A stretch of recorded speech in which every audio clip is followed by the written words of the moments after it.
Today, I'm going to be sharing my process on how I make cinematic style portrait videos from start to finish, and I will be giving tips along the way, so make sure you stay and watch the whole video. Let's get started.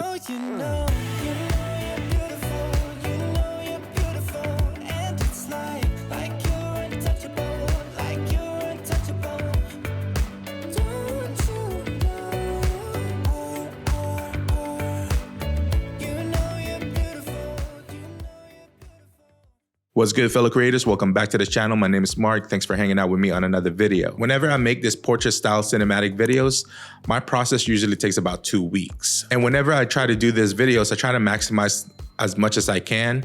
So I try to do video and also do a photo shoot as well. Now, this is just my basic process that I follow, but sometimes it does change in order. Now, the very first thing that I actually do when I make this type of videos is I find music.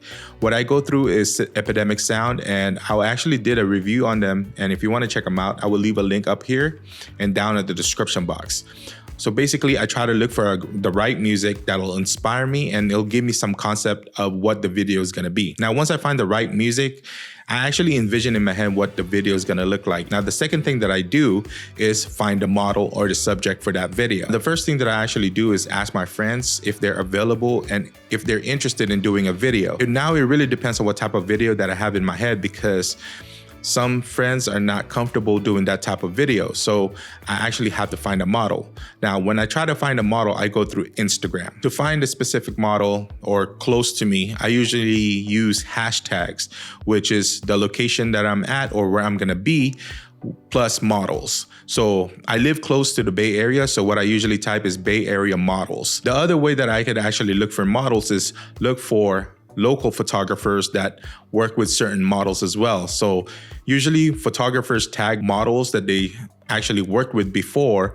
So I usually go through their page and check out their portfolio. Now, once I find qualified models that I'm interested in working with, I usually message them through Instagram or email them, whatever they prefer. And once I do that, I try to schedule them in a specific time frame. Now, after I find a model, the next step that I do is find a location. Now, this really depends on the music that I actually chose for the video, if it's gonna be nature and outdoors, or is it gonna be urban style video. So to find a location, what I usually do is ask my friends what they recommend. Now, based off of that, I usually use Google Maps and just try to look at the location in that area, or I actually go to Instagram and just type in some photography locations. The other way to find location is actually asking on Facebook groups that I'm in.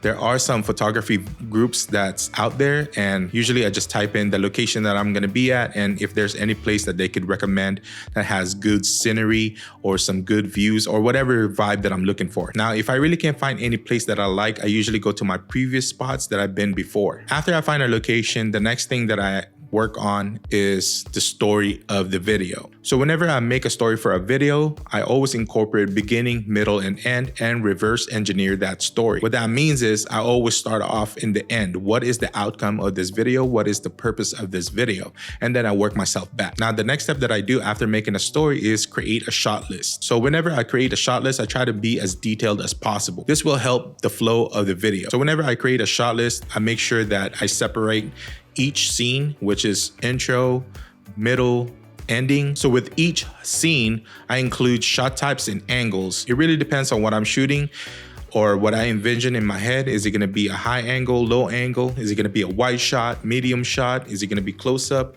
Things like that. So I try to include all those. I also include the frame rates that I'm gonna be using. Recently, I started combining 24 FPS and also 120 FPS on my videos. And within that, I also include what type of lenses that I'm gonna be using. I usually add additional notes like what type of action that the model is gonna be doing and some audio design that I wanna add to the video. Now, if you guys are interested in how I make my shot list, let me know in the comment section below. So when everything is set and ready, usually the day before, I message the model to confirm that we're still on for the next day. So the night before, I usually pack my stuff. I make sure that the lenses that I'm gonna be using are there, batteries are charged, everything is good, so I could just take it and ready to go. So here are some tips that you could use on the day of the shoot. So what I usually do the day before is actually check the weather for the next day. I just wanna make sure that everything is good, it's not gonna rain or anything like that. How is the sun gonna be on that time frame that I have? Little minor details like that. Now, on the day of the shoot, I usually get there 30 minutes before the model comes because I want to scout the location, especially if I've never been there before. I want to start scouting the location and pick some spots that I could use for the video. And I usually use this time to actually capture some establishing shots, and I usually try to get some detailed shots of the location as well. So the next tip that I want to give you guys is make sure that you shoot extra footage as much as possible. Having extra footage is always better, especially if you're out of town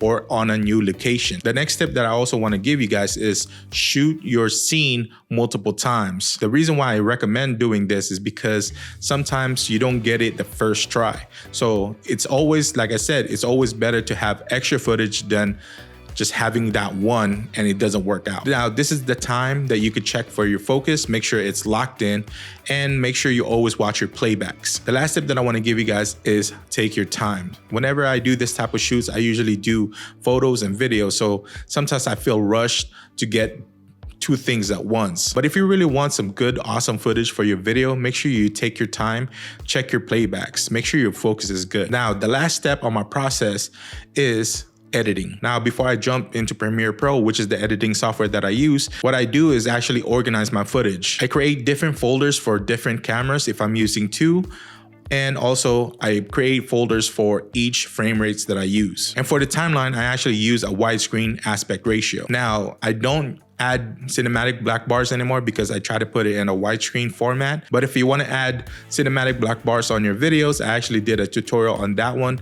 I will leave a link up here and also down at the description box. Now, when I start editing the video, what I usually do is edit to the music. I lay down the music on my timeline and pick specific areas where I'm gonna do the cut. After that, I just scrub through the videos, add it on my timeline, color correct and color grade, and then export and upload on YouTube. And that's pretty much my process. It usually takes about 2 weeks to create this type of videos from start to finish. So if you guys like this type of content, let me know in the comment section below. Let me know what else you guys want me to cover. And of course, if this video helped you in any type of way, make sure to give it a thumbs up, subscribe to the channel, hit the bell to get notified the next time I'm back online. Until then, keep being creative, keep getting inspired, and I'm gonna see you on to the next one. Peace.